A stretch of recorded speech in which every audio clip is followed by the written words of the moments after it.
All right, pleasant morning to you out there. Don't we really deserve a great nation, just like Antimi Dakolo actually posited there? And we're hoping that in one light will be one in uniqueness to build Nigeria. And I think it's one song that should resonate at all times for us as a people. All right, before the February 25th, 2023 presidential election, some muffled voices came up with a strange call for an interim government. Another statement, Chief Afe Babalola, a prominent senior advocate of Nigeria, was one of those bandying the concept on the grounds that there was cause for constitutional rearrangement of the country that the Buhari administration could no longer handle before the time specified for handover to another government. Specifically, he called for a return to the parliamentary system of government and the collapse of existing states into regions.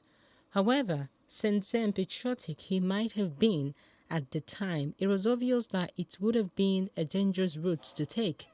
Nigeria operated a system in the First Republic and it collapsed within 6 years.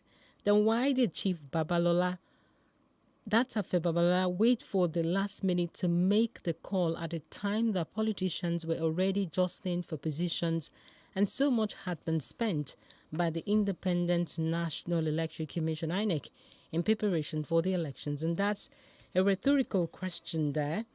Another group that made the call before the elections was the Chief Ayo Adebanjo-led Afenifere. The group conversed the need for an interim government of sorts or an extension of the tenure of the current administration to allow time for rearrangement of the nation's geopolitical structure.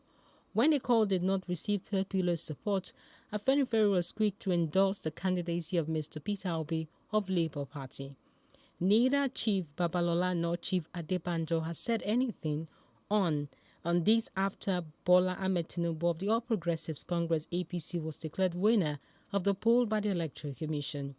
However, the Department of State Services DSS in a release last week thereabout frightened the political establishment and the general public when it said that some people were plotting to install an interim government. This clearly would be illegal, as the route to be taken is in recruiting leaders and inaugurating government is clearly spelled out in the 1999 Constitution. It does not contemplate any method outside elections conducted, and the Independent National Electoral Commission is the last umpire. By the foregoing, the DSS may have to prove its assertion to douse attention by working with other security agencies to come to a logical conclusions with all of this that has been raised up. And now the program is the Podium, like I said, and it's coming to you live from 32FM 94.9. We are live on Facebook. You can quickly join us there. It is 32FM 949 Ibadan. Also on YouTube for actually to drop your comments and of course follow through while the program lasts. My name is GBOLABO, famous school, and so much more has been happening in the polity. The embers of disunity has continued to be a major issue for concern across the length and breadth of the country. Many people in Nigeria are more particular about the region they come from, and of course, they don't have the trust, especially when you're not from this extraction. And that has played out a lot within our political structure, even at the last general elections itself. And here we are today. We call ourselves Nigerians, but within us, we are still very divided. And that's why we'll keep preaching unity.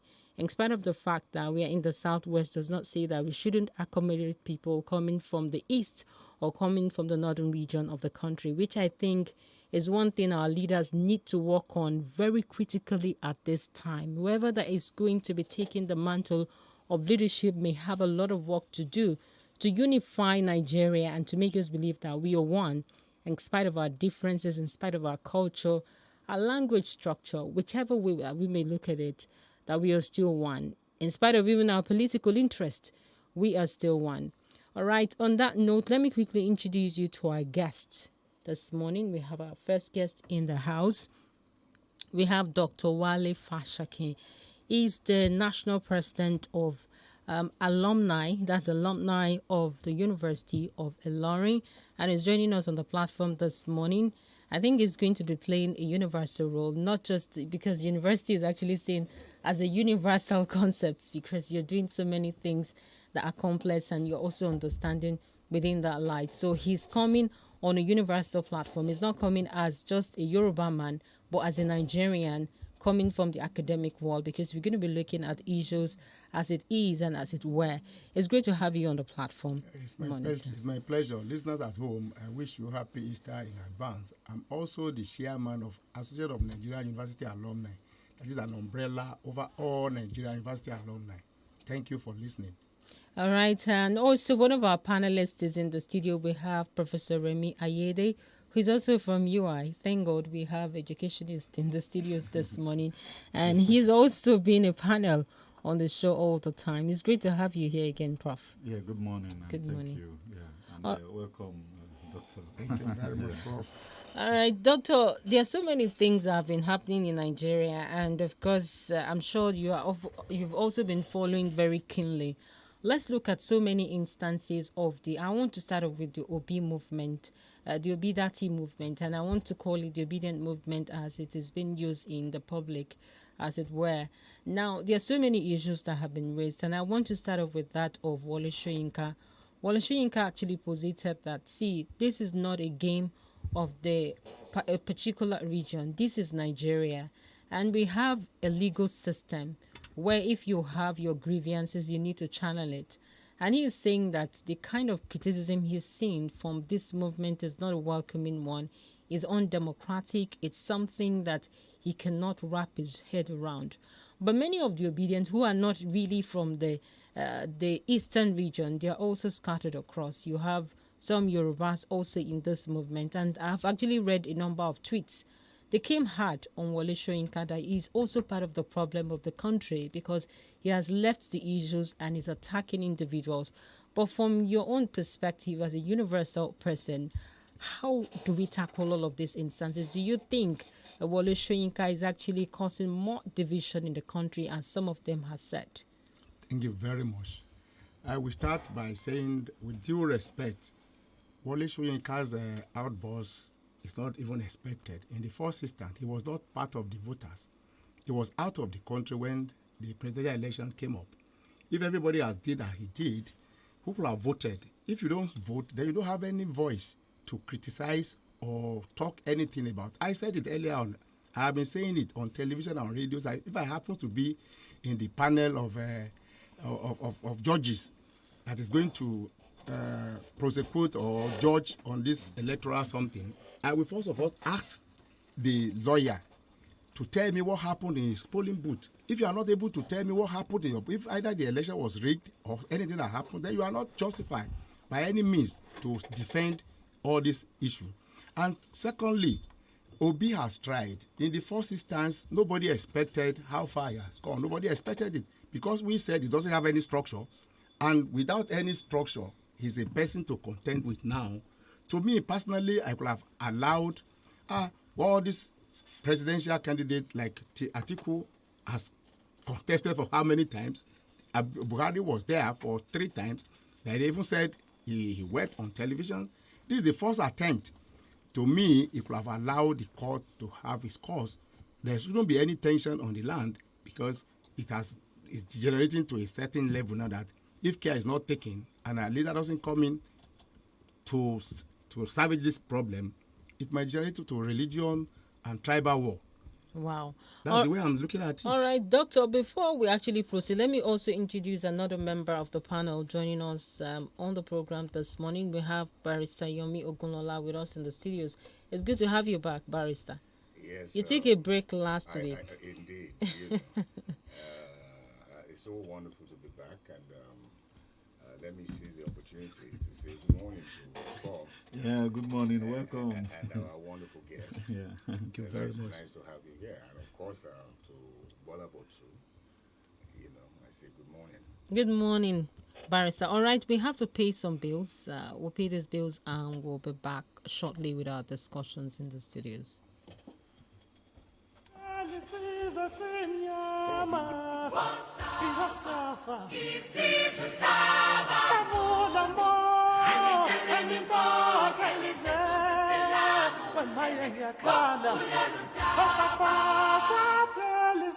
You're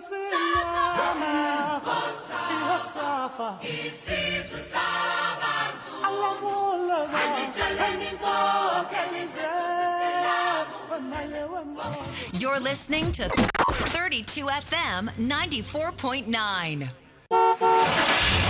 bá a ṣe láwọn akọ́ṣẹ́mọṣẹ́ dókítà tíṣẹ́yé bẹ́ẹ̀ náà la láwọn àwòrán àṣà mẹkáníìkì GMF Auto Services Limited bóyá ẹ̀ tí ìdébẹ̀ wò ní ọ̀jẹ̀ ẹ̀mọ̀ pọ́nmọ́nàmọ́pa àwọn erin lákàtàbù irinṣẹ́ ni ó diagnose mọ́tò yín kẹ́sẹ́ bí wọ́n ti máa fẹnu fapò sórí carburetor wait and get ni kò ní lọ kábọ̀ tí machine bá ti ń discover problem láàmú fix ẹ̀ lọ́wọ́ kan torí gbogbo original spare part ń bẹ́ẹ̀ lẹ̀ bíbà àwọn aláràlù àtàwọn aláràtúntà gan tó wá ń kó lọ́pọ̀ yanturu ṣẹ́rí pé gbogbo ń tẹ́ fẹ́ lójú kan ló wà.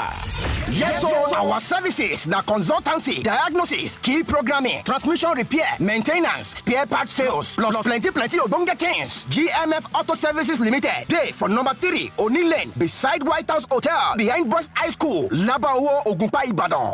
ẹ kọ́ pé wọ́n lórí aago náà kẹ́ ẹ mọ bó ṣe wà sí 08066348917 08066348917 tó o bá fẹ́ kẹ́mi ọkọ̀ rí ogun GMF ni ó yàn láàyò.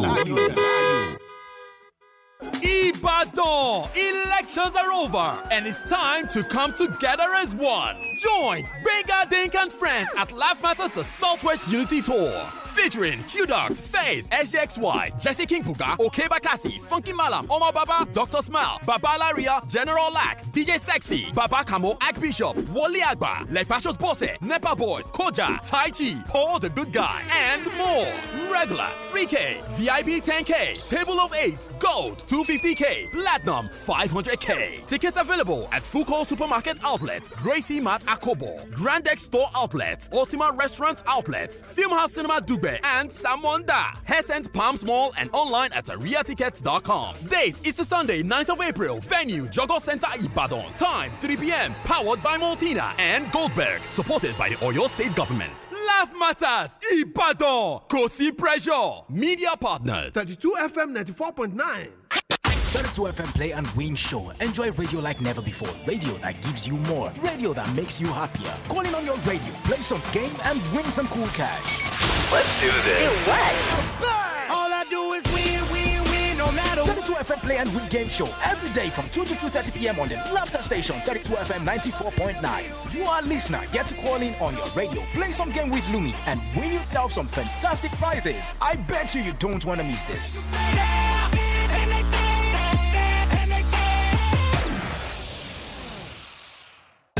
32 FM 94.9.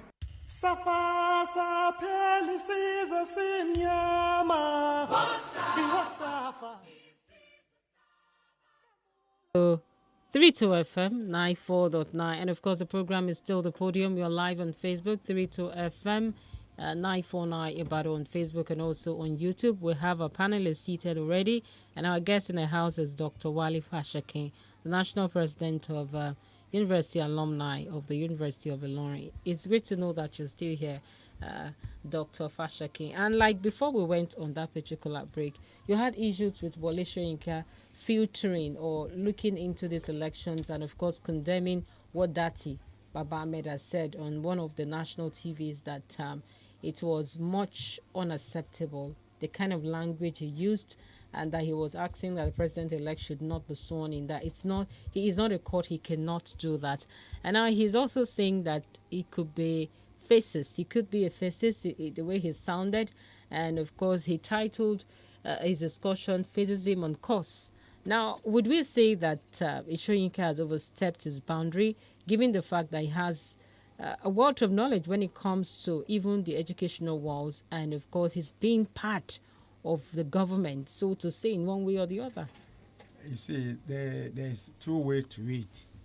In the actual sense of it, everybody has right to express his opinion, and your opinion may not go down well with a lot of people.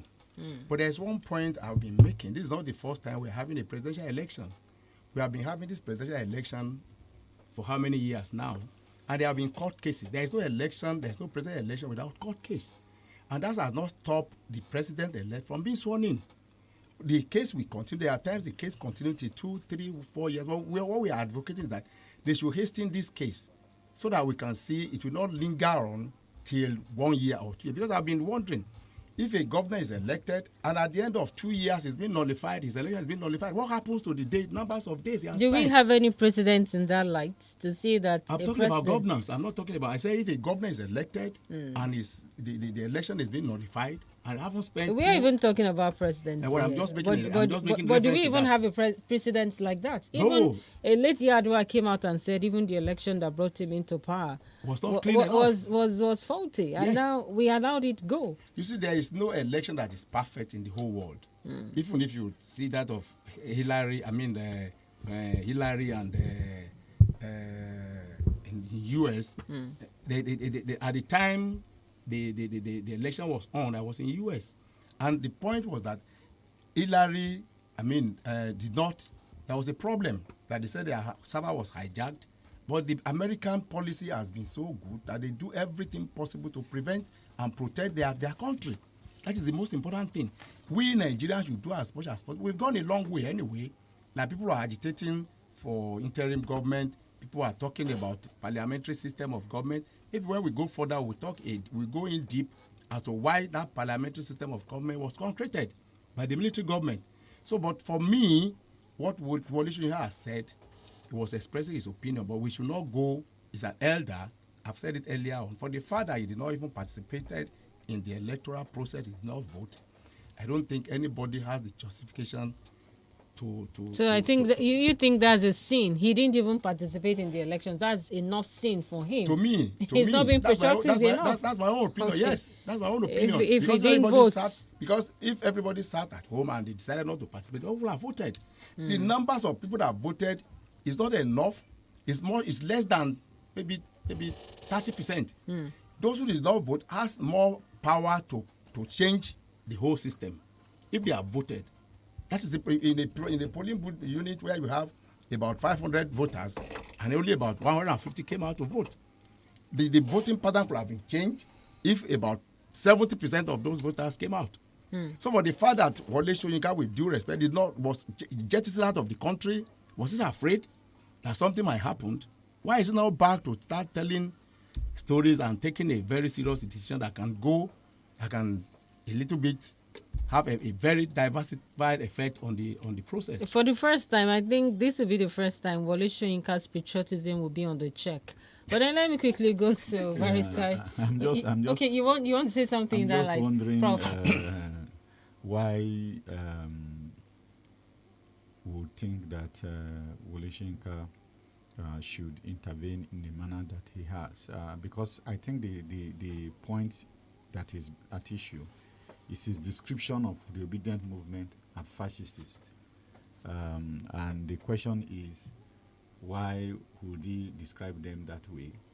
And why would it be selective in terms of intervention? Which are actually the reason why the obedience are really up against him, right? Him. Okay. And I'm just wondering if, because one important statement he made in that response, in his second response actually, is really that justice is the first condition of humanity. And the question is, does he think that election was a just, free and fair election? And people think that he didn't address that issue. Ada is taking on Dati and even asking that Channel should invite both him and Dati into a debate. And people were even asking whether he's a candidate like Dati, that how can a non-candidate be coming for a debate against a candidate? So it's raises all kinds of issues. But then let's look at the intellectuals now. We know that Dati is also from the four walls of the university.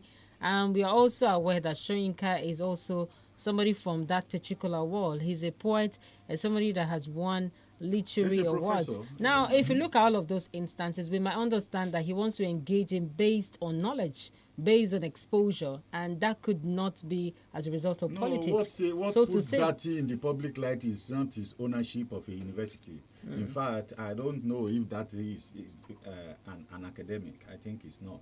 Well, he speaks like one. He's a proprietor of a university. So I don't, and then he's coming to us. It's not as a professor.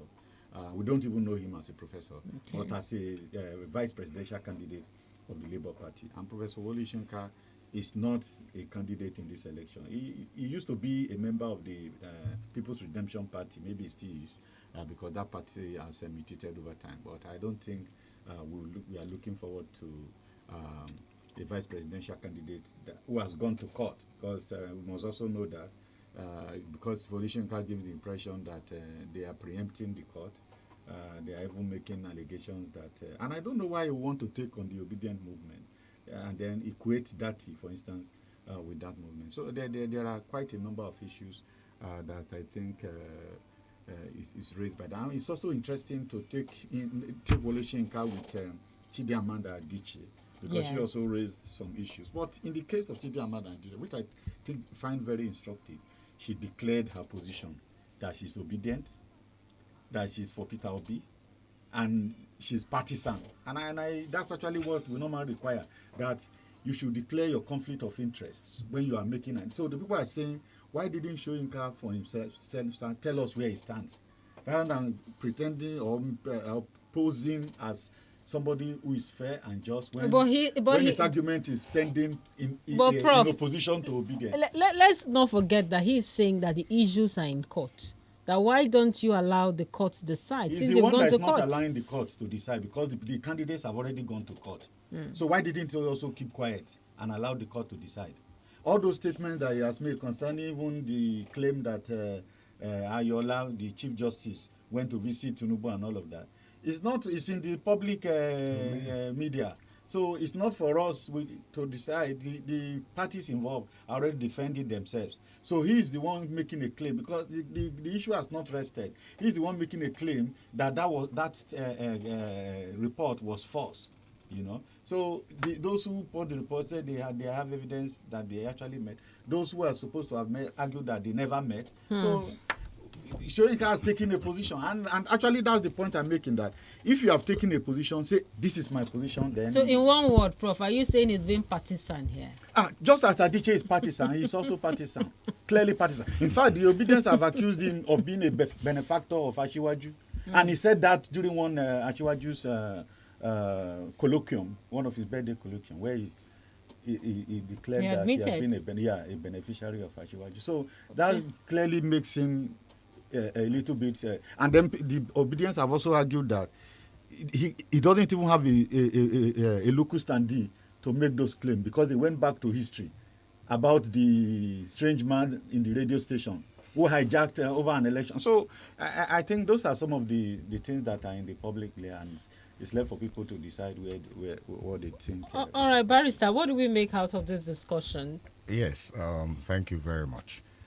You see, for me, I frown at the abysmal degeneration into this adult, abstruse, and corrupt agenda-driven narratives on our political turf, because I believe we sure can do better than this. I have read Wole Soyinka's paper, and much as I want to agree with him on some issues, particularly he's lampooning this idea of Igbotude. I want to take Igbotude from negritude, I will also hasten to condemn the one-sided nature of his paper. There is no doubt about it that some of the things he said are things which the Obedience ought to take, judicious note of. For instance, while they are busy bickering, the APC party and its people are already, building bridges. We're having discussions with PDP and what have you. In the event, for instance, of a rerun. So that Wole Soyinka said they should not attempt to intimidate the arbiter, that they should not attempt to dictate the outcome or impugn without credible cause, his or her neutrality, even before hearing has commenced.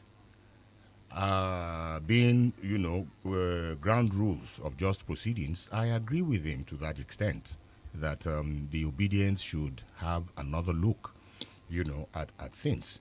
But I frown at his being or trying to be politically correct. And why do I say that? When in his paper he admitted that there was provocation. He admitted in his paper that there was provocation. And then the question I want to ask is, does action no longer beget reaction? Because if Wole Soyinka had harped more on what he meant by provocation, maybe he would have had a balanced paper. All right?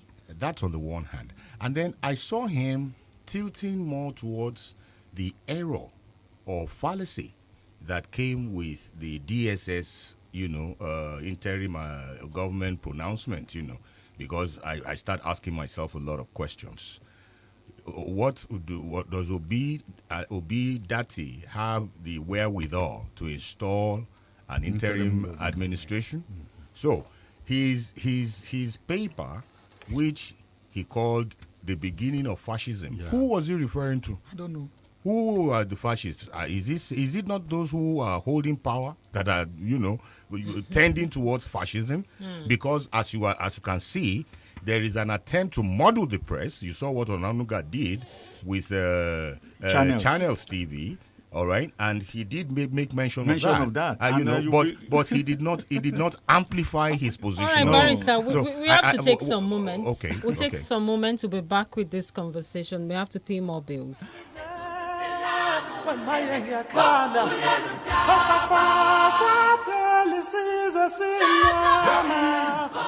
You're listening to 32 FM 94.9. In recent times, there has been a high rate of migration into the city of Ibadan due to economic expansion. This has created a huge need in the housing market, and sometimes highbrow property can be too pricey, while the more affordable ones do not measure up in terms of standards. And this is why Lafayette Estate has the perfect solution to all these housing problems. We have 4-bedroom fully detached duplexes, 4-bedroom fully detached luxury apartments, 3-bedroom semi-detached apartments, 4-bedroom semi-detached apartments, and so much more. All located at Ode Estate, Akpata, Ibadan. Lafayette Estate is well fenced and gated with smart gates, surveillance cameras at strategic points, solar-powered electricity and street lights. For further inquiries, visit LBP Limited, 11th floor, Cocoa House, Dugbe, or call 090-9884-3422. Lafayette Estate, comfort and affordability at your fingertips. láti ṣoríire ẹ̀dá láyé iṣẹ́ ogun kò sí kò tó kù ká nítorí ìpèníjà tó ń kojú ọrọ̀ ajé wa lẹ́yìn tó ń fa ọ̀pọ̀ sẹ́yìn láti gbóhùn rere ṣe gbọ́ bùkátà lọ́tún lọ́sì Millionaire Academy dé àjọ tó gbàwé gbòǹtẹ̀ ìjọba orílẹ̀-èdè Nàìjíríà ìrọ̀rùn dé láti gbóhùn rere ṣe bọ́lọ́wọ́ kò sí kò tó kù ká dòmìnira dádúró darapọ̀ mọ́ àwọn olóríire tó ń kópa níbi ìdánilẹ́kọ̀ọ́ àti kówójọ lọ́nà tó bófin mu tí Millionaire Academy gbé kalẹ̀ nílùú Ìbàdàn láti ṣe àgbéǹde ọ̀pọ̀ okòwò tó dẹnu kọlẹ̀ pẹ̀lú ìrànlọ́wọ́ àjọ láti ilẹ̀ Philippines tó ṣagbátẹrù ẹ̀ ní Zamzam office complex nílé epo gasta oríta challenge ní garage nílùú Ìbàdàn lópin ọ̀sẹ̀ yìí ẹ tẹ àtẹ̀jíṣẹ́ orúkọ agbègbè àti ẹ̀forúkọ mi sílẹ̀ lórí nọ́mbà yìí 0806-590-0729 0806-590-0729 àǹfààní yìí wà fún èèyàn péréte tá a fẹ́ mú lópin ọ̀sẹ̀ yìí ọ̀dà owó ò ní dáwà o ẹ ṣàmì ẹ̀. ẹ wá sọ́dọ̀ mi ẹ̀yin tó ń ṣiṣẹ́ ṣùgbọ́n tí ẹ di ẹrù wíwọlé lórí èmi ó sì fi ìsinmi fún ọkàn yín èmi ti sọ àwọn nǹkan wọ̀nyí fún yín wípé ẹ ó rí ìfọ̀kànbalẹ̀ nínú mi lótìítọ́ la ó rí ìpọ́njú nínú ayé ṣùgbọ́n ẹ tújúká àti ṣẹ́gun ayé ìjọ CAC Mercy Once Again lórí òkè àánú títún gbilẹ̀ sórí afẹ́fẹ́ o lábẹ́ iṣẹ́ ìránṣẹ́ pásítọ̀ Àìsáyà O Aládé JP ọmọ wòlíì láàrin aago 9 alẹ́ sí 9 kọjá ìṣẹ́jú 15 lórí rédíò 32 FM 94.9 cast your burden on the Lord and he shall sustain you he shall never permit the righteous to be moved. You're listening to 32 FM 94.9. Safasa pelisizo simnyama Iwasafa Isizo saba All right, you're welcome back. It's still on to 32 FM 94.9. My name is GBOLABO, Famous School, and we are still live on Facebook and also on YouTube. You can quickly follow us to drop your comments. We had Barrister on the floor before we actually picked that Yes, thank you very much, Bolabo. Now, there is a question I want to ask Wole Soyinka if he is listening to us. I'm going to read from his paper. He said, Project Nigeria, I must confess, has become near terminally soul-searing. Do I still believe in it? I am no longer certain. That's the question. That's the answer he gave to that. And then he went further. He said, there is, of course, always the possibility of a revolution. ... The question I am asking is, if you are no longer certain, why are you no longer certain? Is it because of Obi and Dati?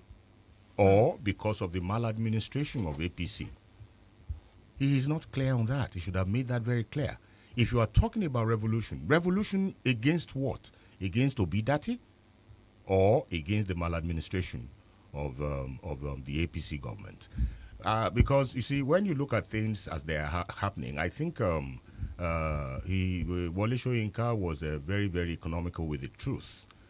Perhaps because he was trying to save friendship, especially when we think back and remember the last sailing of the pirates, which was reported to have greatly offended his friend. Yeah, maybe he was trying to save face and not say anything. But if you read between the lines, you will see that where the bulk of the blame really lies. And Wole Soyinka did not elaborate on those faults of the APC government, the presidential candidate of their party, and all the other people like Ononuga, Alake, and the rest of the stuff that have been doing similar things.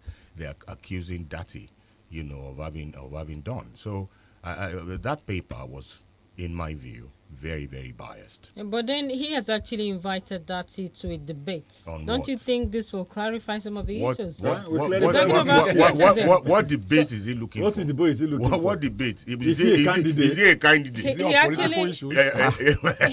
What debate? He brought up a lot of issues. It's even an unfair... He brought up a lot of issues. They're talking about phases here.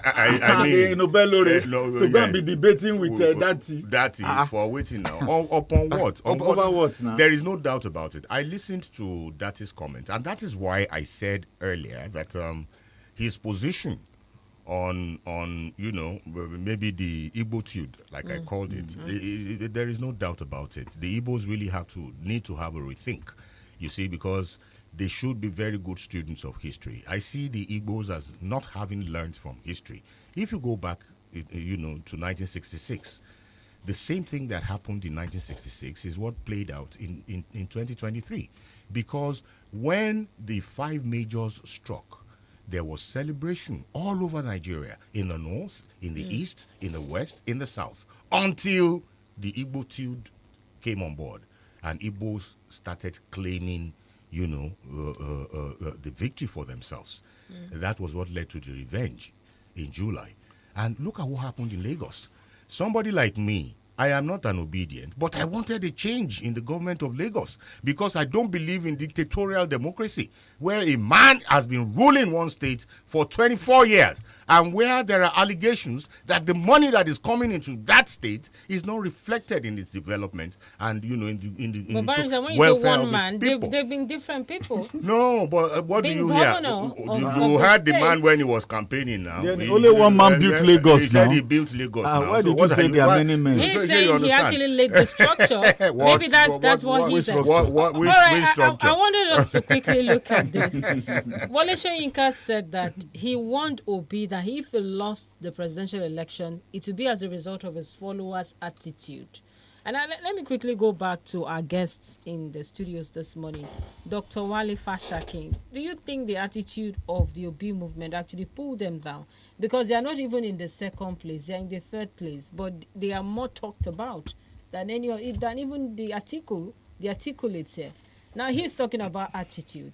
What is this attitude of the obedient that could have actually pulled them down? You see, in the first instance, many people have written off Obi. Absolutely. Because of the fact that he doesn't have structures. And that's how I've said earlier that for the fact that he doesn't have structures, it's a person to contend with now. And that is a great lesson to every one of us, that many people are actually agitating and looking forward for a change. I did not see any of obese. It's only after the election that they brought up attitude, that I could see clearly that they are bringing a kind of attitude to sentiment into it. Despite the fact that the Muslim ticket was generating a lot of controversy, and they capitalized on that, then it actually penetrated the Christian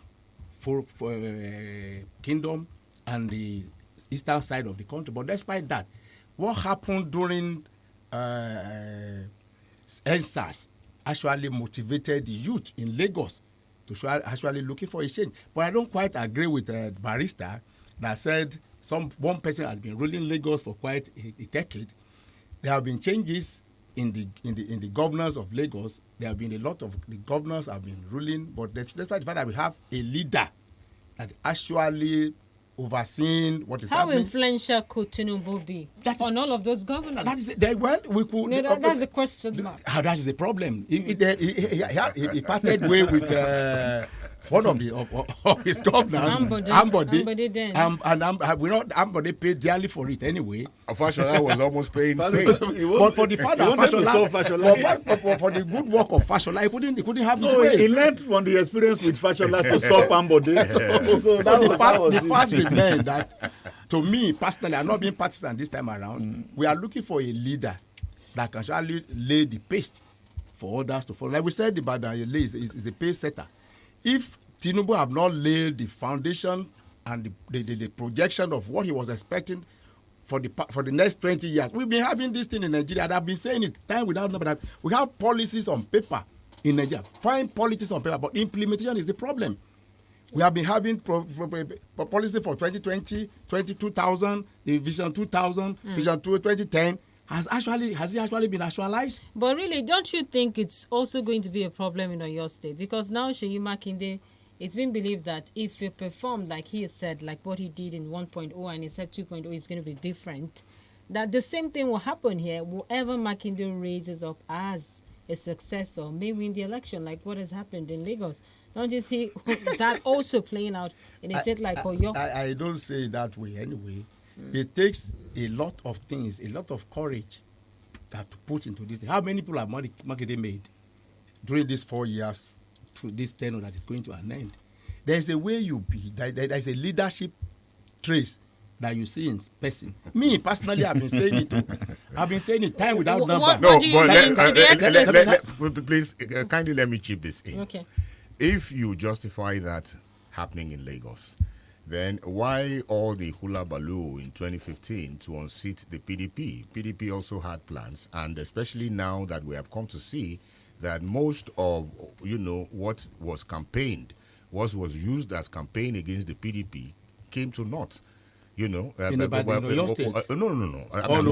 over Nigeria. Yeah. That it was falsehood. So if you can justify the continued dominance of Lagos politics by Tinubu, then why not for PDP? I'm not even going into your state. Okay. Why not for PDP? Because most of the allegations that were leveled against PDP, we are beginning to see them apart from the Dezanis and the Dasukis, that they were false. For instance, concerning the subsidy, the government ended up spending even more, than what the PDP government was spending then. So a lot of other things have happened. Because if you are justifying that position, that, because he was laying a foundation, PDP also said they wanted to lay a foundation, they wanted to rule for 60 years. But the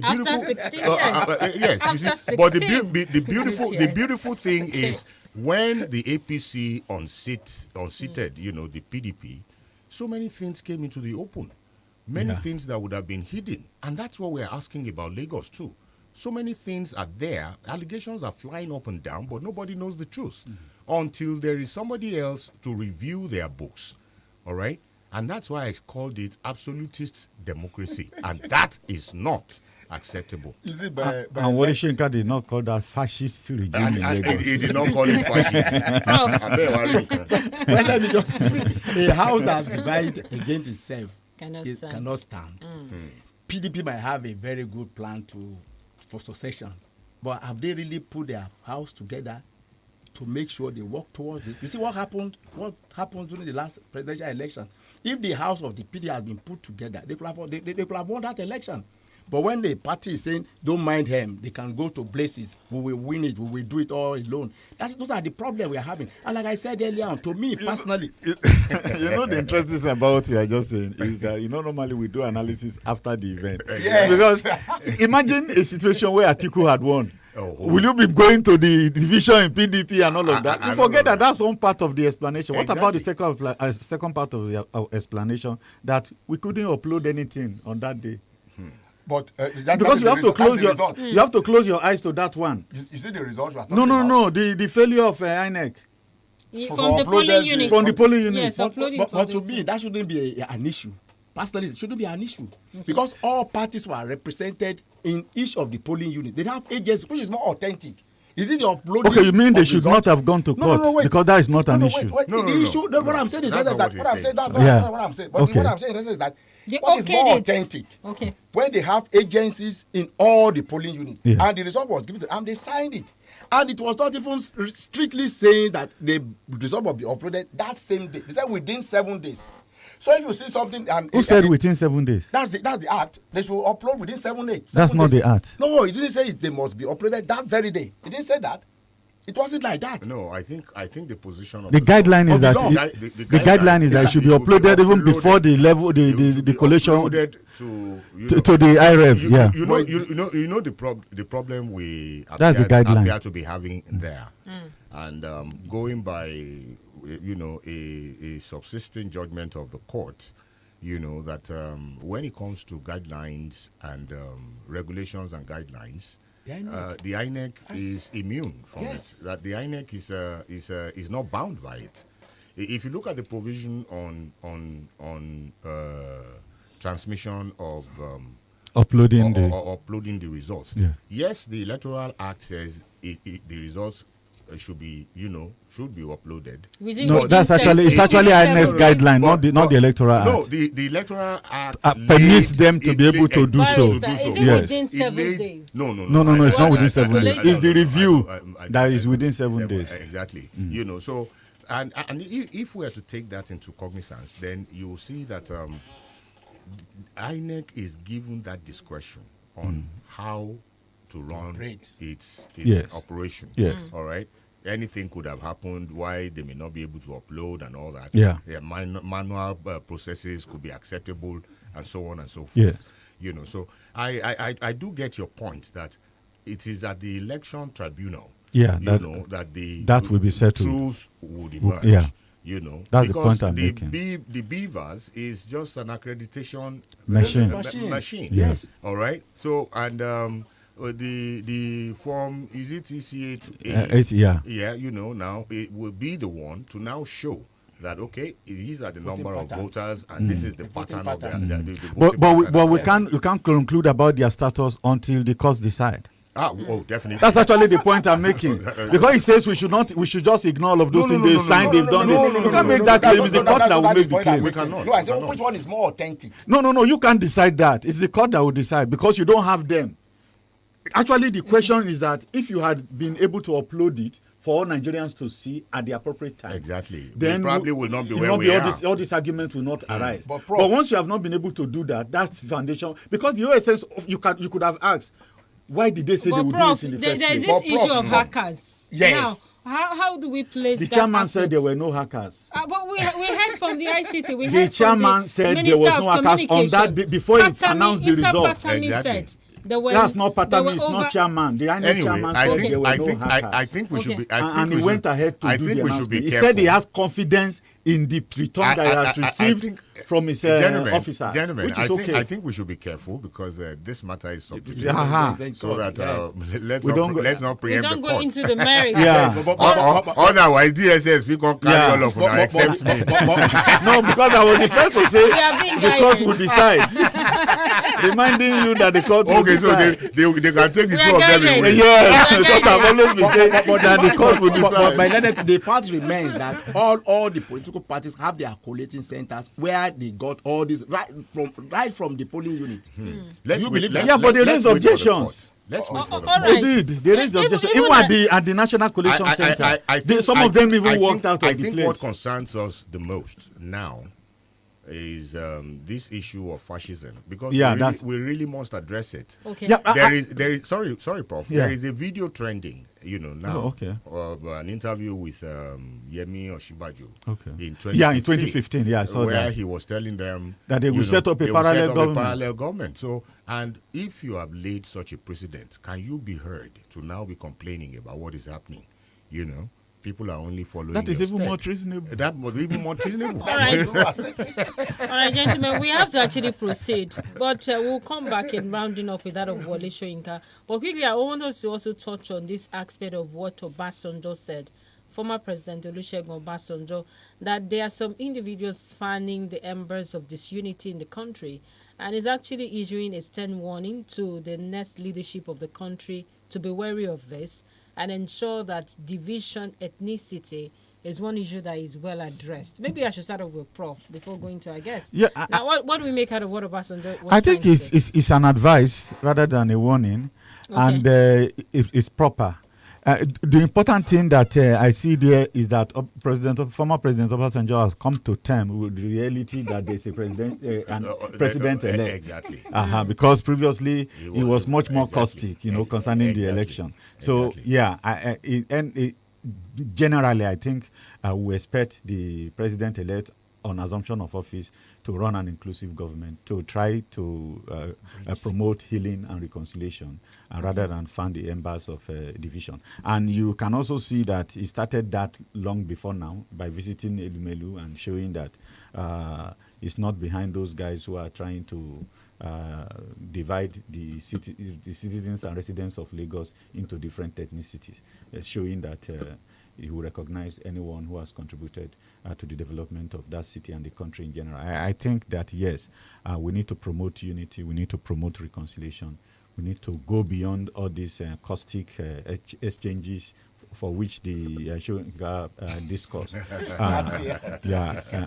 served to deepen. So I think, Obasanjo is completely right in this that's good, actually, because you had to laugh at the tail end of your comment. All right, Dr. Fashaki, now he said the country must be rescued, that our economy is not looking too good, meaning that we are a borrowing nation and we are indebted to so many countries, especially China.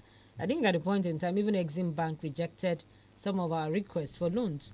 Now, how does this new government perform in the light of what Obasanjo said? It's a plaguing economy. You see, if we should look back and see when Nigerian naira, pound 10 was ranking with the foreign currency, we should see that there are a lot of things that was in place. We have Dunlop, we have glass manufacturing company, we have textile, we have cars like B2, we have pan in Kaduna. What has happened to us now? That is the problem. That's the way I'm going to. God has so endowed us with a lot of these things. We have crude oil, we have bitumen, we have gold, we have all of this. So I'm not afraid that whatever indebtedness we are in now, if we have a good leader that can harness all these things within a couple of months or year. With over 46 trillion. I'm telling you. Borrowing. I'm telling you, it's because we are not harnessing what God have ordained. That was with. That is the problem. Leadership problem. For the fact now that we have crude oil, we are importing refined oil. Do you know how many of our dollars that have been used for other things are going into this thing? I've been saying it might be a layman policy anyway, a layman something. I said we are endowed with crude oil. Why are we not doing trade by barter? Why do we still have to go and be buying this refined oil from those who are refining it? We have oil. Give them the crude. Let them give us this so that we can, whatever we export to other countries on crude oil will be used for different things. But because of the selfish interest of others, and I don't know what they want to do with money, we came to this world with nothing, and we are going to die with nothing. This is how we came. And this is how we are going to open our arms where we are going. Does the average politician understand but all those clues? Because many of them are not good upstairs. Many of our peoples are not, how do I put it, have psychiatric problem. If they don't have psychiatric problem, what do you want to do with billions of naira? What do you want to do with billions of dollars? Where is Abacha today? See what is happening to Ekweremadu now. With all the money he has made, we pray he will be vindicated. But if with all the money he has made and all the politicians let them crying loud and clear, what are they doing? They are the ones that are put on into this problem. We have, like I said, we are so endowed. We have things that can make us rank favorably with other foreign countries. But I believe and I have trust that God is going to liberate this country with the antecedent of Tinubu in Lagos. I hope. I'm not being partisan here. I'm not being partisan. I'm not being partisan. You're optimistic. But I believe we should. But I believe we should all be saying, because there's one thing I used to. There is power in the tongue. Tinubu said, "Egbe kini wa emi lokan." But Bowosi blue. You turn kini naira to blue. There is no fuel. Go and vote. I will win. There is power in tongue. Well, we should believe it's going to be well with Nigeria. Let me make my own submission on Tinubu. All right, and I am going to borrow from Wole Soyinka. I think we have had enough of what he called the toxic sludge. I think we have had enough of what he called the obscene or lascivious talk. The matter is before a competent court. Parties should, for the peace of the polity, please allow the courts to do their job. In the meanwhile, my very humble suggestion is for all the parties. Somebody raised it. I am adopting it. That the political parties should please send their spokespersons on holiday, because they are the ones that are hitting up the polity. And you can see what is already happening. Many of them are already scrambling. You can see that many of them are led from their bellies, already scrambling for who is going to be chief of staff. That is what founds, the positions that they are taking. Let the political parties send those spokespersons on holiday. Let us have peace. The courts will come out with their decision. Including Lai Mohammed. Lai Mohammed is a spokesperson for government, for the Buhari government. He is excused. But he's been speaking on issues concerning the Obi movement. That is the error. That is the error in the kind of system that we operate. All right. The other time, Buhari was warning all of them to stay clear of the politics. Many were saying, why should that be this one, that one, and all that? But we are beginning to see, why. And then again, what I see as an abuse of state power, trying to oppress the opponents and then silence or muzzle the press. That will not be good enough. But for now, please, let's have our peace.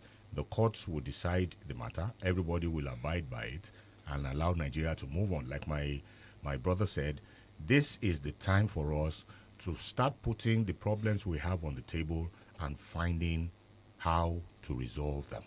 All right, and that said, Barrister, and when we said Prof, I think we have to take one or two calls because our second guest is standing by in order to allow our listeners also be part of this conversation. The numbers are 070-550-949 or 080-970-949. The numbers again are 070-550-949 or 080-970-949. Let me just commend you today. I've been listening to you for some few minutes ago when I came in. It's different from the obedience language I had some time ago. And so let me commend each and every one of you there. But let me tell you, Barrister, about the coup of 1966. It was not an ego coup, let me just tell you. It was a coup by young intellectuals and army officers, the people like the Banjo, the Ademoye guy, even the professor and others. Those intellectuals, Ifajuna, who was in Ibadan, it was their coup to create a more massive jihad against the state. And they have someone in mind to install as the prime minister then. Thank you very much. I think we have said the same thing. That was why, if you saw my intro, I said the coup of the 5 majors. But why did it degenerate into Nzogu coup? That was my position. I agree with you. It was the coup of the 5 majors, and it was celebrated all over Nigeria until some people decided, to take, how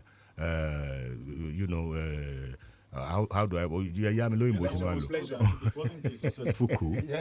And then the way the culprits of the coup were managed gave a very parochial impression of the coup, and that is the point that you are making. Exactly. Yeah. And the point remains that it was the Eastern that were jubilating. More jubilating, as if they have achieved more than every other part of the country. They were even claiming that it was their victory. Yes. It was their victory. It was Nigeria belongs to them, and that was what sexualized the coup. Exactly. And that was what led to the July revenge. All right, I guess that is well dealt with. Let's take 1 or 2 more calls because we have very limited time in the studio. The numbers again are 070550949 or 080970949. And for international number, you could call +234 90 62949. Again, 070550949 or 080970949. Do also remember we are live on our social media platform, talking about Facebook, 32FM 949 Ibadan. Also in YouTube, you could quickly go there and drop your comment. All right, while we wait for that to happen, I think we should be rounding up this conversation itself. Now, Dr. Wale Fashakin, what do we make out of these discussions? Because obviously Nigerians want a system where there is good governance, and I don't think they're asking for too much. They want to be able to access basic amenities of life. They want good job, they want potable water, they want things to move on in such a way that we can be at par with countries that they are dying to go to. For instance, many Nigerians don't mind to go to Niger, as bad as we may think Niger may be, or even Libya, as a matter of fact. So how do we now get what we need to get as a people? And what are the instructive words we need to start using right about now? You see, Nigeria... Okay, let's take this. All right, please go ahead, Doctor. Nigeria is a very easy country to govern, and I believe that. Nobody cares who is the president, who is the vice president, either Muslim or Christian president. If all the amenities... All right. Sorry, Doctor, for cutting you. So let's have your word. Yes, please go ahead. Hello. Yes, let's. Good morning. You are well done, and my regards to your guests over there. Okay. You see, all of us, I believe, we understand that all these problems we have in Nigeria is having an undertone from abroad.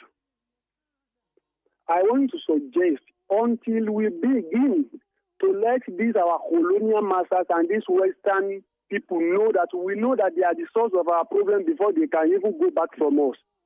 They will be instigating problem upon problem until we speak it to their own face that they are the cause of our problem and they should desist from engaging us. They should go away from our politics, from our life, from everything about us. If we need them, we call on them. If we don't begin to do that, they will continue to be causing chaos and all those of things they have been doing that is even making our country not to work. May God help us. All right, thank you so much for calling in. Well, that's a very complex issue to actually look at. I mean, he was talking about the international dimension to the whole thing. And I want to agree with you. But you see, I think, that it is the immaturity of our politicians. If you remember, the other time we were here, we were condemning those aspiring to number 1 seat in Nigeria going to Chatham House to go and do what? And I think one of the spokesmen I heard, he was condemning them. Look, leave us alone. We are a sovereign state. And I started laughing. Then you went to Chatham when you did not know you were a sovereign state. So I think a lot is upon us to realize ourselves, to discover ourselves, and then start working. I mean, how do you feel when you have a president going to France, going to UK, going to Germany for medical treatment, and you are talking about sovereignty? How sovereign are you? When you have your politicians going to use foreign banks, to store our money. Some of them will even die and the money will revert to state. Lost. Gone. Some of them have, properties, estates abroad that they are not even using. They are not utilizing. It's a waste of resources. So if we are going to assert our sovereignty, it is us and us alone. I will take that as Barrister's parting shot. Yes. Please go like ahead, I was Dr. saying, let me take US for example. If you are there and you are working, you have access to a lot of things. If you can buy a house and we're paying little by little. Exactly. You can get a car, and after 2 years, you can take it back to the manufacturer and get a new one. You can, yes, it's been run, but who cares who governs them? You have light, you have water, you have good roads. Nigeria doesn't bother. It's because of the sectionality of our leaders. That's what is bringing out the problem. When you are a leader and you believe in the whole powerful people should come from your side. If you are from the north, you want every appointment of majority of them to come from the north. If you are from the south, you want major appointment to come from your side. That is the bone of contention. Our leaders will see Nigeria as their constituency, see us as one, and do a lot of things to elevate the problem of Nigerians. Let there be good roads, let there be light, let there be opportunities to work. There are a lot of our members that are doing menial job in overseas country, things that you cannot imagine, and because they are making their money and they are feeling fine. Let me bet you today, if Nigerian currency should improve today to about maybe 150 to $1, we shouldn't be talking about maybe brain drain and doctors leaving Nigeria because of there is no job satisfaction. That is why many people are leaving the country. If there is job satisfaction, you get what you need. The government is trying as much as possible to make welfare their priority. But our leaders are so greedy. So a worker will work for 35 years for only 2 million or 2 point something million as his gratuity at the end of the service. You will not pay for the next 5-6 years. He will even die before he got his gratuity. All right, and the governments are talking about millions to be given to them after retirement from the service. These are things that we should correct. Our leaders should see Nigeria as his constituency and be ready to make life more abundant for all citizens. That is the point I'm trying to make. All right, this conversation is inexhaustible here. But then let me go to Prof. Prof, what is the difference between rulership and leadership? Because it appears that it's being used at different forms and different parlance. No, if you want him to show his lecturership skills. I don't know because conceptual analysis. He's talking about leadership. Yeah, because the simple distinction you make is that leadership, there are qualities that you can demonstrate when you occupy a position or even when you don't occupy a position. But rulership is conferred by the rules. That is, you have been elected president, you are a ruler. Now, whether you transform your position into a leadership role is a different thing because leadership requires vision, it requires influence, it requires getting results. It requires transformation. So what context do we put Nigerians who are politicians who are leading us? Because most of them are just rulers who are just occupying position, having a good time. The iconic picture of the president with his toothpick. That's a ruler for you. All right, on that note, we just have to end this conversation. We have another guest waiting by. That'll be shortly after this. Please do stay with us. Thank you so much.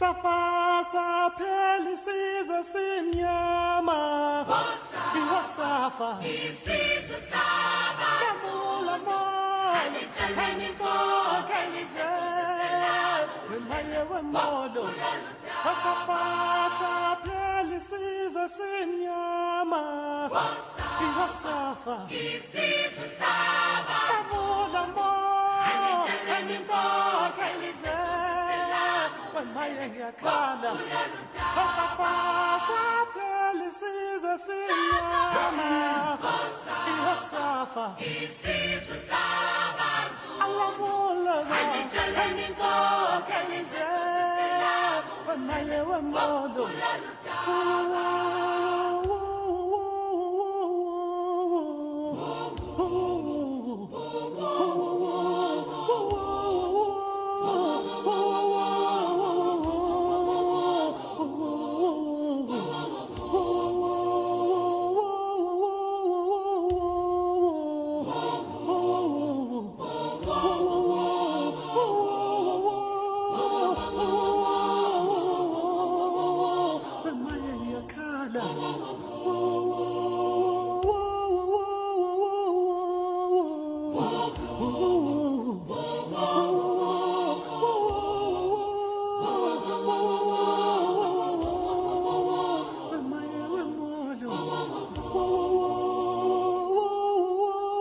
And the second election all in Nigeria. And the second election like you.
Amen, amen, amen, amen, amen, amen, amen, amen. Amen, amen, amen, amen, amen, amen, amen. Amen, amen, amen, amen, amen, amen, amen. Amen, amen, amen, amen, amen, amen. Whoops!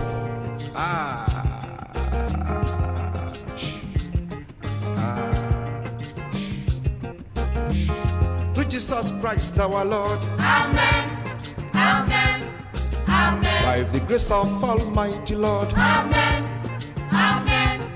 Amen. Through Jesus Christ our Lord. Amen. Amen. Amen. By the grace of Almighty Lord. Amen. Amen. Amen. In Spiritus Christus, Master Regnus, Master Rectus, Master Amen. Amen. Amen. Allah Akbar, Muhammadu Salam Alaikum. Allah. Amen. Amen. Through Jesus Christ our Lord. Amen.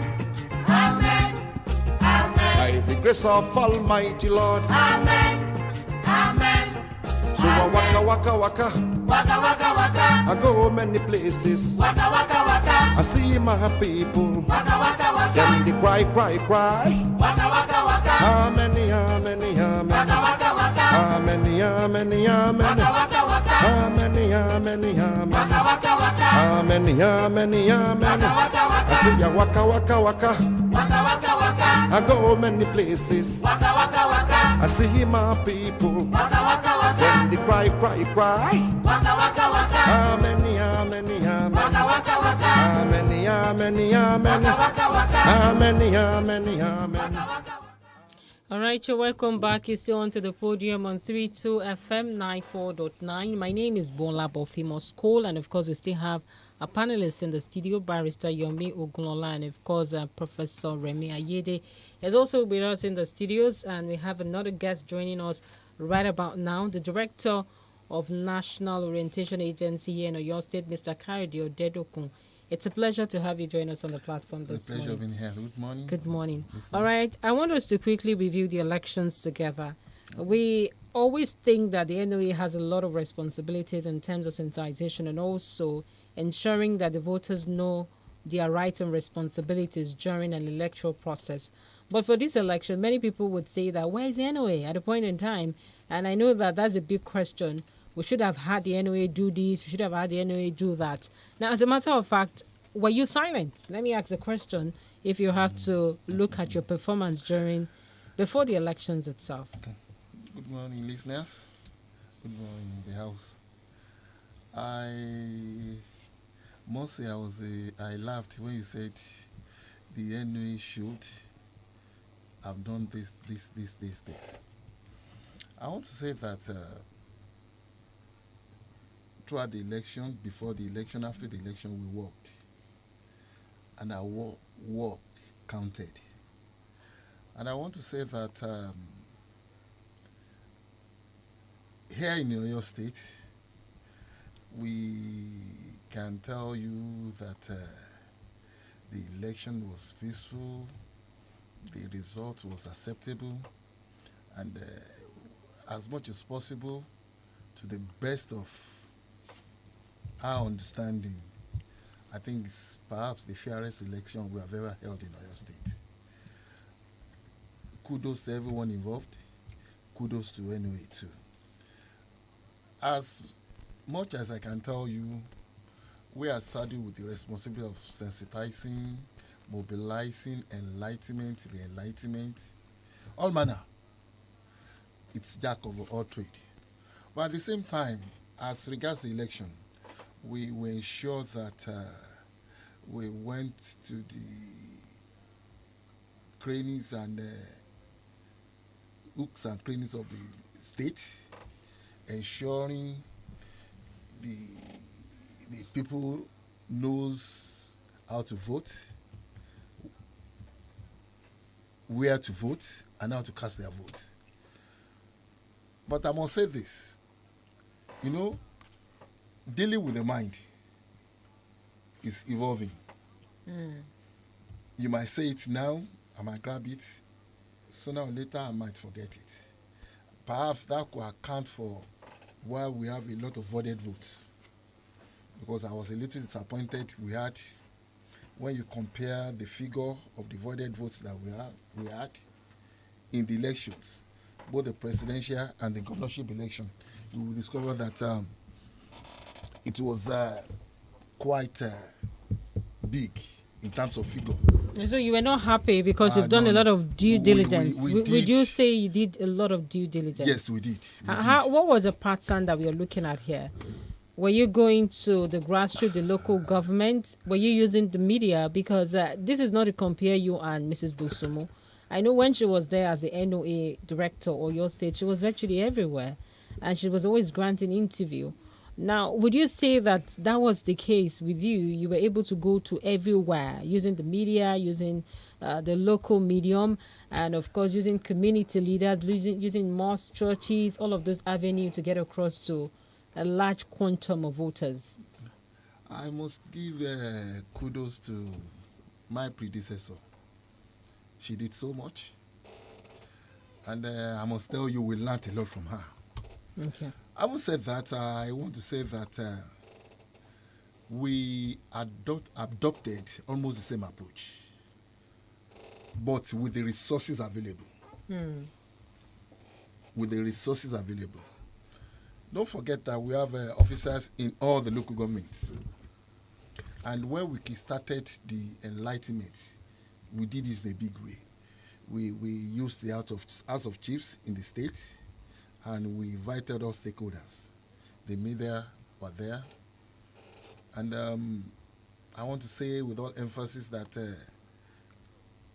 we ensured that each local government had a fixed date, which was monitored from the state headquarters, ensuring that the stakeholders were brought together. We have various approaches. You can either use motorized campaign, you can either use a house-to-house campaign, but we ensured that we kick-started it from a central point. Having done that, we now gave the local government, heads of local government, a fixed date to kickstart their own. So which brought about almost an even mobilization and enlightenment. And there are some basic things that were the key points of the enlightenment. What were they? Ensuring that people come out to vote, ensuring that your vote counts, ensuring that you know how to vote, which was very, very important. Because we discovered that it doesn't matter whether you are schooled, it doesn't matter whether you are learned, it doesn't matter whether you're unschooled. Voting is voting. You know where I'm most concerned, Director? You're talking about a lean purse. And obviously you said with the available resources, meaning that you have a very lean purse to actually do all of this advocacy. Now, is that not an indictment on the government that they did not release? No. Let me say this. You agree with me that what it was in time past is not what it is now. By the time we came in, during the days of MAMSA, you will discover that each local government, I knew two local government that had 504. But in course of time, things were thinning out. And the same thing with government. And whatever affects the top, affects the middle and down. All right, Director, we have to pay some bills. We'll be back very shortly.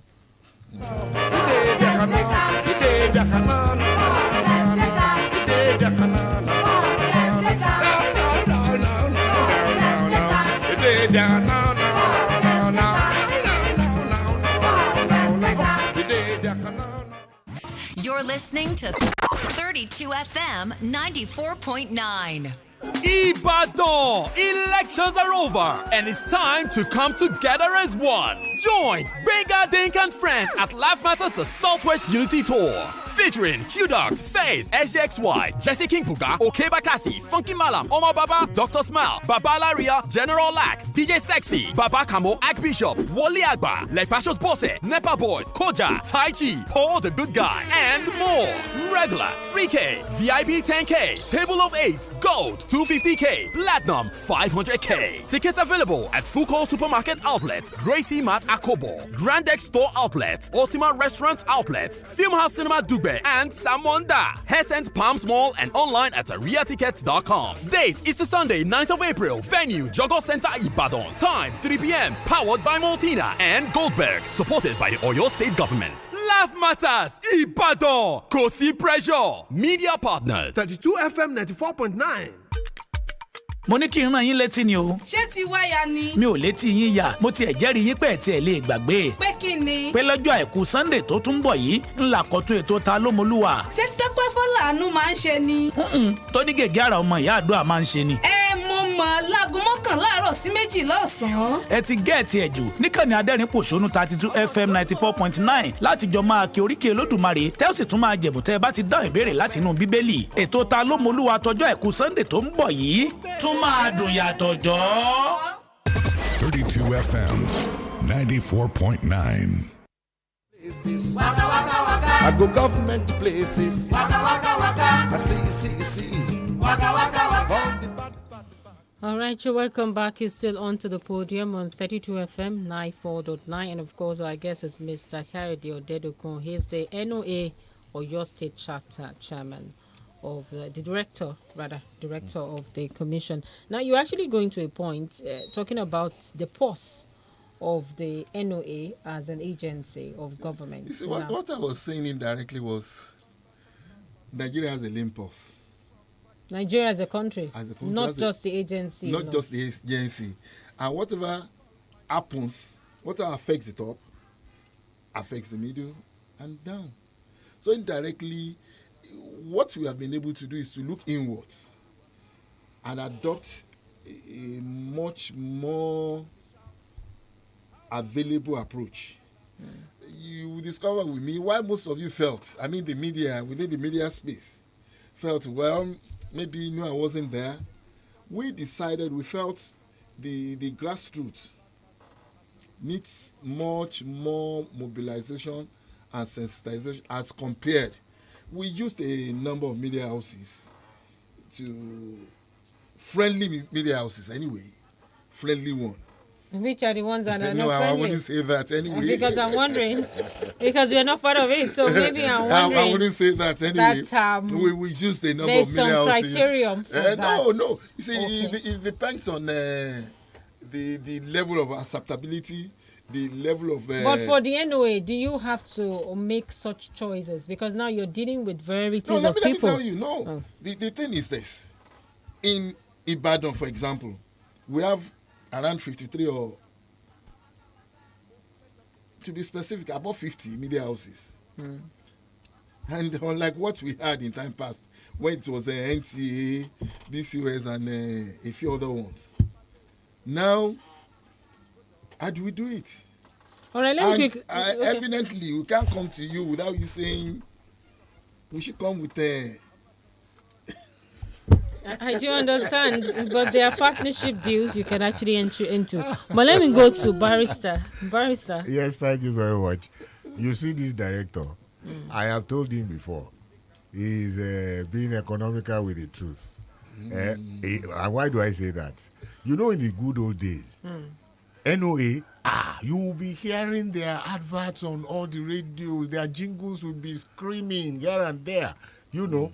But according to what he has said now, when the head is poor, then the legs will get kata. So I think that is what has been happening. Now I have an area where I want to ask the director what efforts are in place. Succeeding governments in Oyo State have done, tried very hard to build on, the aesthetics of the state. But unfortunately, we find that the state continues to rank amongst the dirtiest in Nigeria. Then the issue of street traders, that has also been a problem that has remained, recurring. And one wonders whether there is a kind of synergy, or whether there can be that kind of synergy where you will be with the state government, partly with the state government, on this orientation program for the people, and it also includes the reckless and how do I put it, attitude of motorists, particularly Okada riders, keke marowers. They don't obey traffic laws. They don't obey traffic lights. They don't, and things like so many of those things that I feel that with a synergy between your agency and government, that we can at least make a headway. Thank you so much, Barrister. I'm not trying to evade the way you said it earlier. I'm not trying, but I must tell you that I quite appreciate the involvement of government at all levels, because we are saddled. Government is saddled with the responsibility of attending to our needs at all levels, be it at the local government, be it at state government, be it at the federal level. But having said that, I must say that once it is not enough, it is never enough. And having said that, I still want to say that we have a number of officers, volunteers, brigadiers, that are working along with Oyo State waste management, whom we give them to be helping them in either enforcing or as the situation demands. But I must say that one of the people that, the group that may be very, very, very difficult to handle is those we call the Okada riders. We've held quite a number of meetings with them, both at the local level, at the middle level, and even the state level. But I must say that at the state level, we enjoyed their cooperation. But when it comes to, you see, the thing has always been, there have been a number of influxes who are not registered with them. In essence, they cannot really say, this is particularly a member, perhaps when there are violations. So that might be the challenge with Okada riders. But one thing I think personally that government is trying, ensuring that the wastes are being packed, because I'm aware it's being packed regularly on Thursdays. But one thing I've noticed is that there is a need for a level of enforcement. Because you will discover that once it is packed, in a couple of few days, you will see some other new ones. Much more terrible than what it was within the last week. But I think one of the things that government can enforce is ensuring that each house has a waste bin. And perhaps one will encourage these waste collectors to be going to either the frontage to be picking it up. I think that will bring about a much more better solution to the waste collection in the state. With respect to that, I think we actually suggested to government earlier that the idea of receptacles at strategic points along the road would probably go a long way in helping, to cushion the effects, that we're having. Because but it shouldn't be at the middle of the road. No. Of course, it will not be at the middle of the road. Because the bin at the middle of the road is an eyesore. The receptacles can be by the side. I think that's much better. And be picked up every morning. Why I'm saying this is this.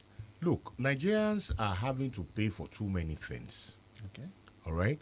And to come and add this waste bill again is like trying to strangle them. I know that for certain. I quite agree with you. Many of these waste collectors don't collect less than 1,500 naira or 2,000 or 3,000, as the case may be. Nigerians have to buy fuel. They can barely feed their families, So there should be an alternative to using the median. And the best alternative, I suggest, is the receptacles that can be easily picked up. I remember those days in Lagos. You even had, these waste bins tied to electric poles, where the days of why. You eat gala now, you don't throw it on the floor, you throw it into the bin. So I am looking at the synergy now between the NOA and the government. Of course, the government must take the lead. I mean the state government, and then getting the NOA to assist it in popularizing, that culture. As much as possible, we are readily available to do any bits of government, readily available. We've been doing it over time because we have a way of communicating through exchanges. And each time an issue is raised, either from government or either from us, acceptable to government at all levels, what we do is we try as much as possible to join our officers and give them what to do, how to get the information across to the people. And if there are some very sensitive issues, there's a way we go about it such that it will go down within a time frame required. So as much as possible, I want to tell you, like I said earlier, we have a number of Y brigadiers that are working with them, even as I speak. I don't know whether it's for enforcement. I don't know at what level, but I know they are with them. Prof, Yeah. Are you not going to deal with our director? No, because I'm just wondering what kind of partnership you have with other agencies, not just with the federal government agencies, but also with state agencies, because I know that the Oyo State also has its own Ministry of Information, and they play the kind of role that the National Orientation Agency is expected to play. The roles are overlapped. So I expect that there will be some kind of synergy we do. At this level. We do. And that, we do on health. We do have a number of synergies on health, on media exchanges, and. So, in what field would you say you have made the major impact? In which particular area? That's a very, very dicey. You see, I think, expectedly, just like I do tell people, we are there.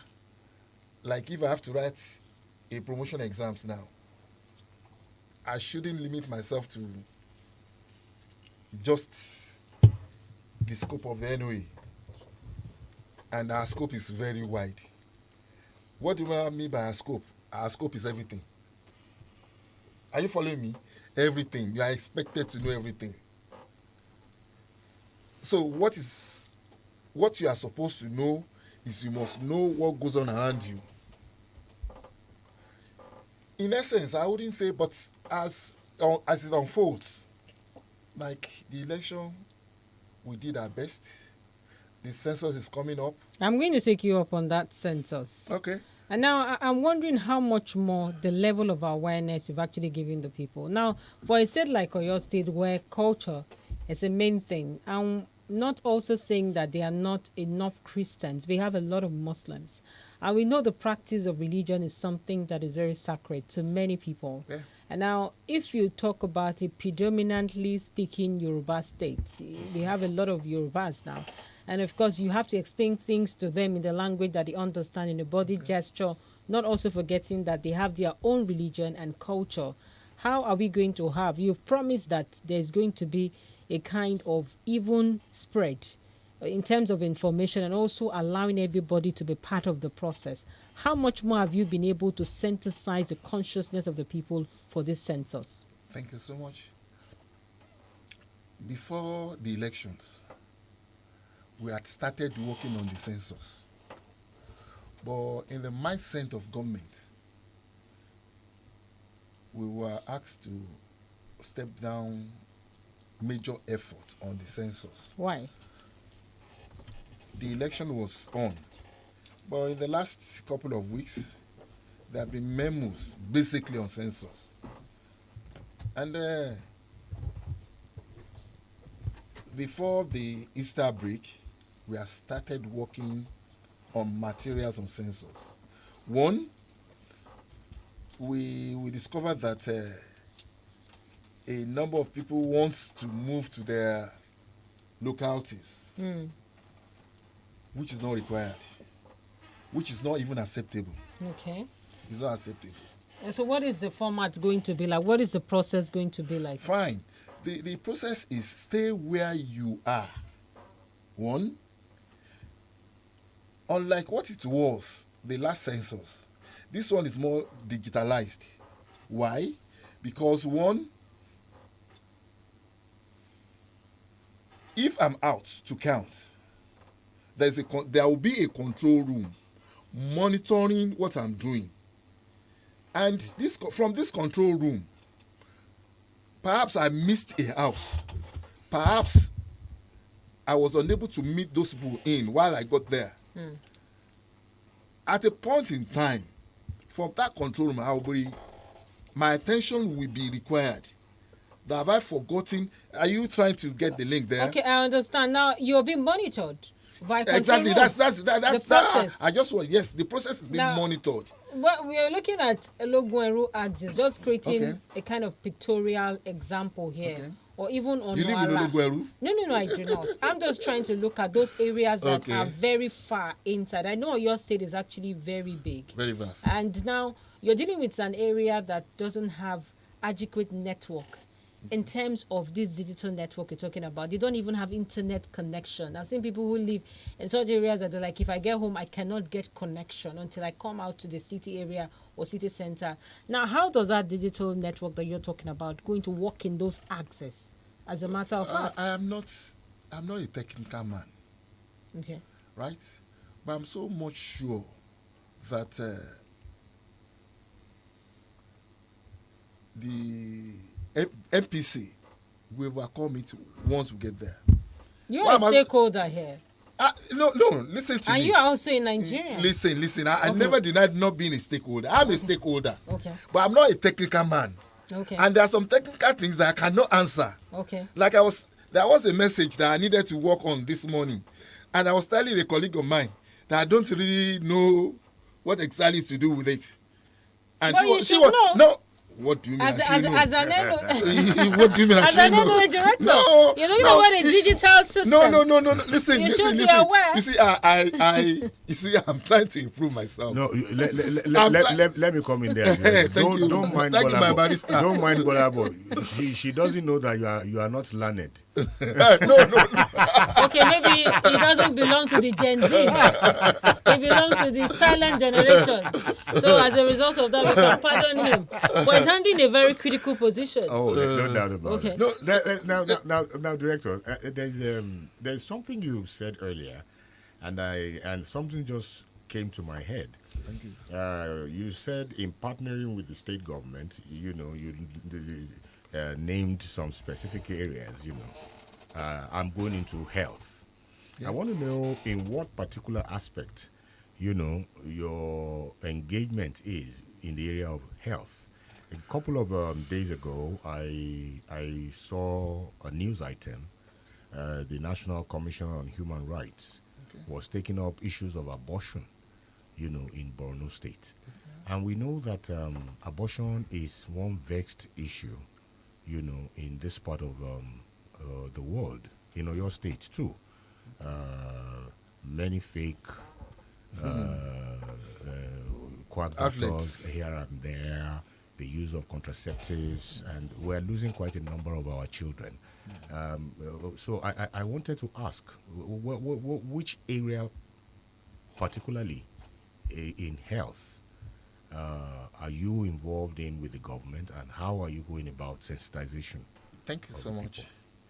Most of the health initiatives in the states, each time they set up a committee, they get us involved. And what is the basis of our involvement? The basis of our involvement is understanding. Having understood it, they expect us to leverage on our responsibility. That is ensuring that the information is disseminated accordingly. Like during the COVID era,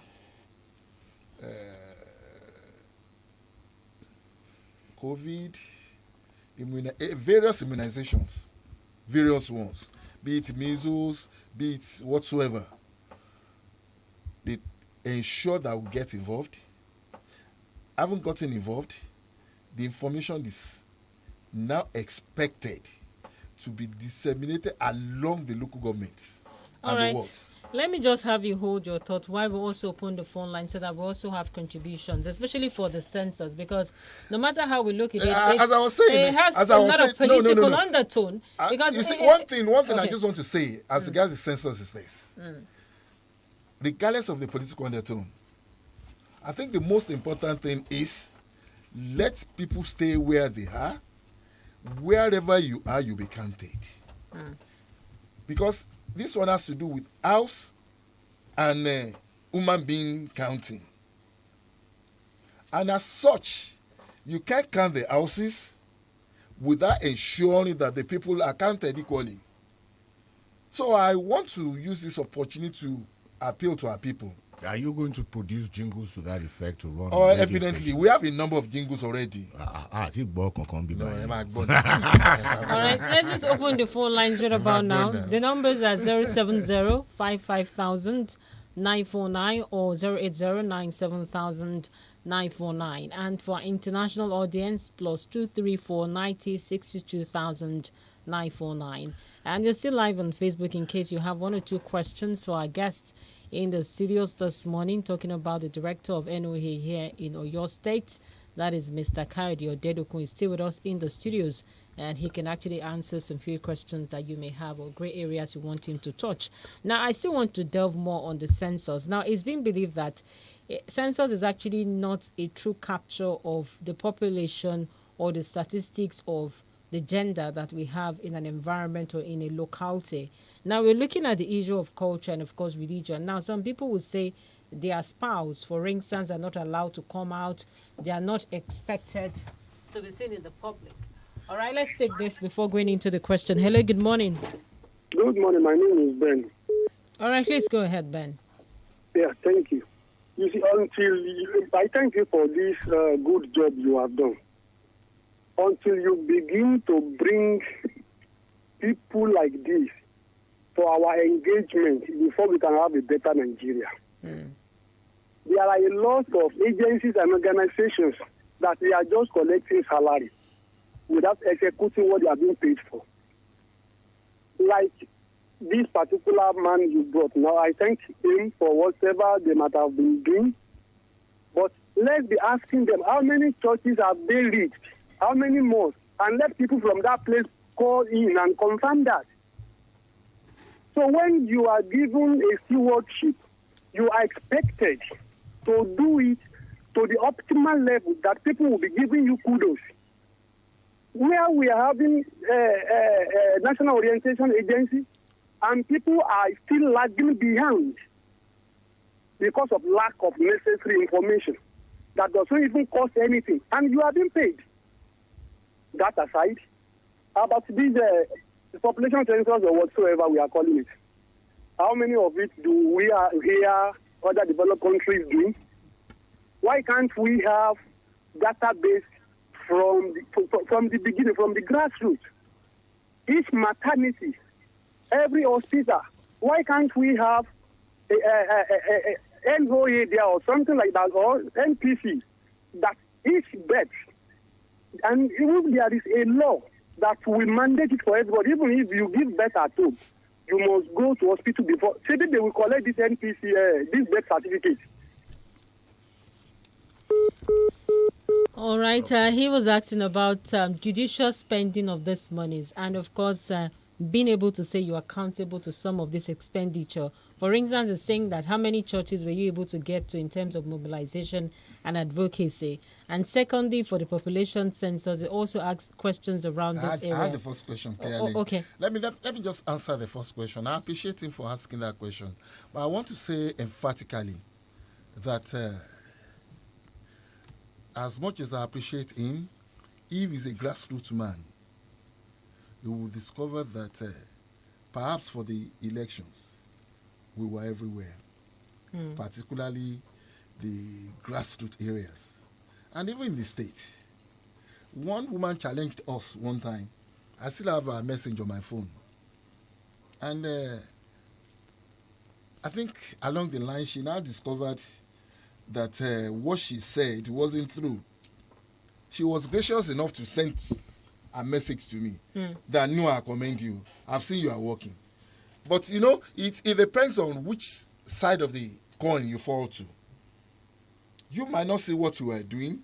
Probably you missed it along the line. But I want to tell you emphatically, I know and I'm very much aware we have a lot of, even now, a lot of committed ants, particularly in the state. That's, you're going to do better than what you've been doing. No, that obviously they've been doing. admitting. No. Okay. That they've been doing as expected. Okay. They've been doing as expected based on what they have. Okay. You understand me? Let me say this. Hello? All right. Sorry, Director. Let's just take this up because of our time. Why you also answer that? All right, please go ahead. Thank you so much. Now, what I was trying to make known the other time was that, you know, if there is a law that stipulates and mandated it for everybody that even if you give birth at home, you must go to hospital for certain, maybe you collect something that even entice people to go there. By the time they get there, they will take every data of the child. And there will be another law that will be enacted that every death must be reported at the nearest primary health care center. And the laptop, the system that will generate all this data will be there. We will not have problem of this kind of thing. Assuming the death data is intact, by the time they are collecting it from the primary health center, they will forward it to the appropriate quarters, and they will have it over there. And even everyone that is giving birth will have to be documented, and every death will have to be recorded as well. There will be a plus and minus, and everything will be intact. Imagine this particular, what did we do, the election, the PVC. Do you believe some people are having about 2? Despite the fact that we are proud that we have data on that aspect. Many people will still register. Thank you so much. Duplication. I'm sorry, but PVC and I do get the drift, the trajectory of the last caller's submissions. But how does that affect the NOA's mandate? I was even going to say. Okay. I just wanted to say anyway. Okay, let's speak this. Sorry, Director. Hello, good morning. Hello. Yes, we can hear you loud and clear. Please go ahead. I just wanted to say that I'm very much aware, very, very, very much aware that NPC has a database at the local government. Yeah, they do.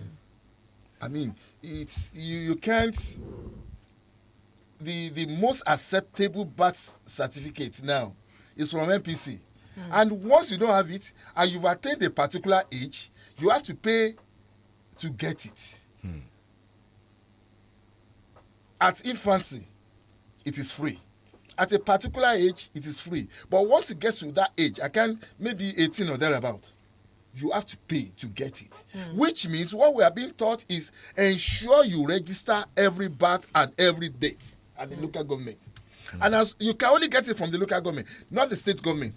You can only get the later ages from the state government. I was going to ask him so that we don't drift away from NOA. Okay. It's really that for every event that you are supposed to participate in mobilizing, all right, do you have specific strategies? For instance, there's a strategy. No, it depends on the locality. You consider the locality. You consider the people in determining the approach. Like I can't go to, for example now, I can't go to Iwajowa now and decide to speak English. I can't go to Iwajowa now and think that I will meet them at home at this particular moment. There are time and moments which you must kill along with those you want to mobilize. So as such, there are so many, and that's like in the market now. There are approaches which you must adopt. It is either you do a motorized campaign or you do a standpoint campaign. That is, you locate a place within the market, trying to speak the language that which they understand. It is on the premise of this that you get along with the people. But you can't go to the market in Ibadan. As I'm saying, Turanshi, they won't listen to you. Or perhaps you go to Sabo. Perhaps if you have to do anything at Sabo, we must get someone that speaks Hausa very well. All right, so what are the challenges hampering the agency? And what do you think are the way forward? Because our time is actually fast spent. Influence, basically. Influence. Oh, influence. Okay. Influence. We don't have enough of that. No, sufficiently. Not sufficiently. Okay. Not sufficiently. But I want to tell you, particularly the federal government and the state government are trying. Both are trying. Can you give us an overview of what your budgetary allocation looks like? No, I won't say that. I won't you wouldn't want to go in there. Okay. Because you are the ends of affair. If you say the inflows are not what is expected. So what are other things that you think could be done to make this easier for Nigerians to get well informed? Let me say this. You see, why am I saying that inflows? And why am I commending the government? We discovered in a couple of years a number of staff had retired. But just a few weeks or thereabouts, a large number was equally recruited. And I tell you, they've undergone training and they're on the field already, trying to learn from the job, ensuring that the bits are being done accordingly. So won't you commend them? It's easy to get people employed at this level, at this moment. But at the same time, we are like Oliver Twist anyway. We must continue to. And that's why oftentimes we think within the box, outside the box rather, to ensure that information are being disseminated. All right, let's take this as our last caller for the day. Hello, good morning. Hello. Hello, good morning. Please go ahead. All right, our time is actually fast spent. What are the parting shots, especially for the people who somehow stumbled on the NOA director this morning? Because obviously people may have been hearing about the NOA and still wondering what are your responsibilities. I want to say that I appreciate them, and we are ever there to ensure that the people know. We are there to enlighten. We are there to remodel as an approach. What would you have done differently? Because now that people were complaining that they can't, one of the callers that called us. You see, the one thing I want to say, admitting that we don't go to churches or we don't go to mosque, that might be out of it. But I know a number of churches I've been to. I know a number of mosques I've been to. I cannot be in all the mosques. Neither can I be in all the churches. That's from my own end. But I know quite a number of us have been to mosque, ensuring that we get the people informed and involved. Okay. All right, Prof, what are your parting shots on this before we actually wind up? I think that the NOA plays a very vital role in our society. I mean, the whole idea of establishing order, discipline, and so on is at the foundation of the NOA. My parting shot will be this, that if you watch very closely from the World Health Organization, they said we have a bleaching epidemic in Nigeria. I think I would like the NOA to play a role in that.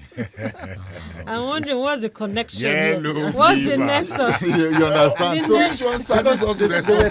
Let me say this. Once we have the means, they say it causes cancer. It does. Once we have the means, the job will be done. And we have a lot of cases of cancer among young people these days, including breast cancer and all. So it's a big epidemic. No, we do get it, especially in cancer, where we work in concert with them.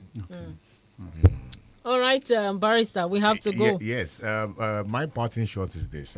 Please, Director, we would like you to make a case, particularly for your state. Nigerians or Oyorians or indigenous of your state would like to hear more of your jingles on the radios. I think the easiest way to reach the people now is via the radio, and we wish you all the best. All right, thank you so much, sir. Thank you, ma. All right, on that note, we must say a big thank you to our guests. Of course, the first guest that we had earlier, Dr. Wale Fashaki, and of course now we had also the director of NOA here in Oyo State National Orientation Agency, Mr. Kayode Odedogun. We must say thank you for being here. And to our panelists, ever-ready panelists here, we must say a big thank you to Barrister Yomi Ogunlola and, of course, Prof. Remi Ayede. Thank you so much for being part of this conversation. My name is GBOLABO. Famous Go. Join us again next week. Bye for now.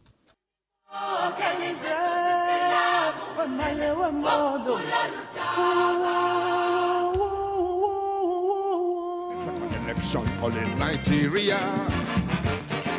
And the second election like it was